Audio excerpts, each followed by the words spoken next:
Alors justement, on va y venir à cette problématique d'enregistrement de domaines complètement fous. Alors si vous me suivez sur les réseaux sociaux, entre autres Twitter, j'ai alerté il y a 2 jours, certes il était tard, mais tétard, pas l'animal, hein, tard. Toujours est-il que sur Twitter, sur mon compte, Damien-du8 Bancal, sur Twitter, j'ai alerté d'un nombre fou furieux de faux comptes et surtout de fausses adresses internet, de fausses URL, autour de Netflix. Alors, si ça vous intéresse, vous retrouverez là directement, je vous avais fait un tableau, hein, j'ai carrément fait plusieurs tableaux parce que je n'ai pas parlé que de Netflix, mais il y a aussi Disney, il y a aussi bien sûr, et ce que je vais vous montrer là maintenant, des URL qui moi me paraissent tellement folles et pourraient potentiellement prouver des cyberattaques un petit peu plus musclées dans les semaines et les jours à venir. Donc je vais vous mettre, si vous êtes sur Twitch, directement l'article, là, voilà, ça s'affiche maintenant où je vous parle. Si vous êtes sur YouTube, vous l'avez là dans le descriptif et n'oubliez pas de cliquer sur le petit pouce et la petite cloche, ça vous permet de vous abonner gratuitement à la chaîne, 2 à 3 vidéos dédiées cybersécurité, dont des alertes de ce principe-là. Et si vous êtes sur zataz.com, c'est affiché là, sur votre droite et votre gauche, profitez-en. En tout cas, ça vous apprendra, ça vous expliquera qu'un pirate informatique, une bande, très certainement, est en train de préparer des choses et des coups foireux. Alors déjà pour Netflix, qui est très intéressant, et souvenez-vous si vous avez suivi la chaîne, et vous retrouverez ça dans les rediffusions, je vous en parle depuis quelques semaines de ces URL complètement dingos en .fr. Et là, depuis quelques jours, les attaques sont exponentielles par SMS. Là, je vous montre un exemple très concret qui, vous voyez, hein, il date du 1er mars. À partir de 19 h, on a commencé à voir apparaître 4-5 URL que Zataz vous avait présenté il y a une semaine en vous disant « on les a repérés, ils vont pas tarder à tomber ». Eh bien, le 1er mars, hier, donc, ils sont tombés avec ces premières adresses. Et donc, du coup, ce que j'ai fait sur Twitter, et je vous le montre ici, je vous ai affiché toutes les adresses URL qu'on a repérées et qui vont apparaître incessamment sous peu, sous forme de cyberattaque. Et je vous le rappelle, hein, ça formait, c'est déjà commencé à se cybersécuriser, et alerter les autres, c'est clairement les sauver. Vous pouvez vous servir de ces adresses pour les montrer potentiellement à vos proches, ceux qui pourraient se faire avoir, qui pourraient ne pas prêter attention. Bien leur faire comprendre déjà qu'on vérifie l'adresse, qu'on ne clique pas mais qu'on la tape soi-même.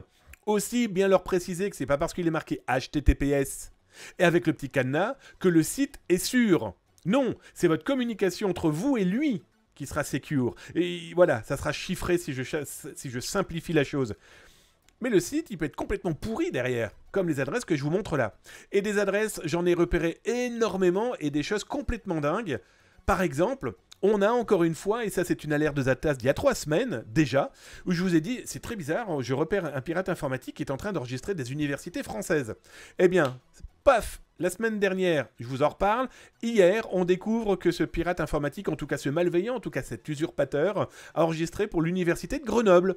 En .fr, bien sûr. On a repéré quoi aussi? Et ça, c'est complètement fou aussi, parce que intéressant dans la potentialité de cyberattaque, beaucoup plus pernicieuse, beaucoup plus vicieuse, France-airbus.fr. Là, je doute que le mec nous envoie, des SMS ou des phishing à monsieur et madame tout le monde en disant « Viens, tu as gagné un téléphone » ou « Viens, donne-moi tes mots de passe parce que tu ne peux plus te connecter à ta banque, à ton Netflix ou je ne sais trop quoi d'ailleurs. Hein. » Ah oui, France-airbus.fr, à mon avis, il va plutôt s'intéresser aux clients. Et aussi, potentiellement, aux employés. Même principe pour la société de sécurité informatique StormShield. Hein. C'était fr-stormshield.fr, repéré. Et il y en a un qui m'a drôlement intrigué, c'est rh-disneystore.fr. RH, chez moi, c'est ressources humaines. Un pirate informatique, semble-t-il, a l'intention de se faire passer, donc, pour des ressources humaines. Les ressources humaines de Disney. Veut-il attaquer directement les employés? Veut-il s'attaquer à potentiellement à des populations en recherche d'emploi? Et souvenez-vous, Adecco, il y a quelques semaines, qui s'est fait cyberattaquer. Est-ce que quelqu'un a des bases de données de potentielles personnes recherchant un emploi, qui seraient habilitées et qui seraient intéressées pour travailler dans une structure comme Disney, aussi bien en commercial qu'en créatif, aussi bien que danseur, que gestionnaire de manège ou autre attraction? Voilà, des adresses très étonnantes. Alors j'ai repéré aussi un centre hospitalier Grey, ch-grey.fr. Alors bien sûr, tous ces noms de domaines sont toujours enregistrés quasiment dans les mêmes registers à l'étranger. Voilà. Alors sachant que l'un des pirates aussi a enregistré l'adresse du quotidien Le Républicain Lorrain. Alors souvenez-vous, c'était aussi une alerte de Zataz il y a 10 jours où je vous ai montré plusieurs adresses pour de potentielles attaques, dont une attaque qui avait lieu visant Le Monde. avec des choses particulièrement bien faites, dont l'URL.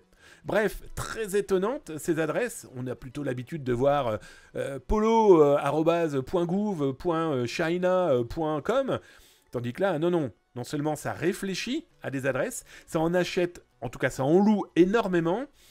Maintenant, qu'est-ce qui se passe derrière et qu'est-ce qui va se passer derrière? Eh bien écoutez, alerter les autres, c'est super important, parce que je pense que ça pourrait les sauver.